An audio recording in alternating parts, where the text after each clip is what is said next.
ပေးကြရရေးပေးခဲ့ပါလားဆိုပေးခဲ့ပြီ။ဘာကြောင့်မပေးခဲ့ရပါလဲဆိုအဲ့ဒီအချိန်တွေတော့ကျွန်တော်တို့ကိုယ်တိုင်လည်းရှုပ်ထွေးကြက်တဲ့ဒီကြားထဲမှာလုပ်ပြီးလုပ်ရတယ်။အဲ့ဒီကြီးနေရတယ်။အဲ့ဒီကြားထဲမှာယုံကြည်မှုဆိုတာဟောပါသူတို့ရှိလာ။အဲ့တော့ကိုယ်ယုံကြည်တဲ့အလုပ်ကို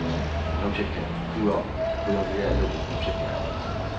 2000လာမဲ့2017ခု2012ပေါ့နော်။လက်ထက်ရွေးကောက်ပွဲမှာနေပေးဖို့အတွက်စီစဉ်ရှိပါတယ်။ဟုတ်ကဲ့ရှိပါတယ်။ဟုတ်ကဲ့လာမဲ့2015ရွေးကောက်ပွဲမှာ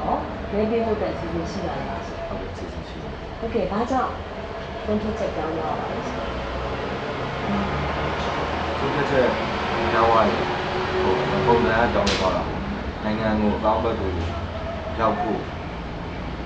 ပုံစံချရပုံစံနေပေးတာလို့ပြီးကောက်တာပြင်ရောက်တာလို့ဒါတွေနဲ့သွားမယ်လို့နားလည်ထားတဲ့အတွက်ကိုယ်ဆန္ဒကိုသဘောထားကိုယ့်ရဲ့ထဲမှာရှိရဲ့ယုံကြည်ချက်အမှန်တရားကိုငယ်တပြားနေဖွင့်ထုတ်ပြတဲ့နေ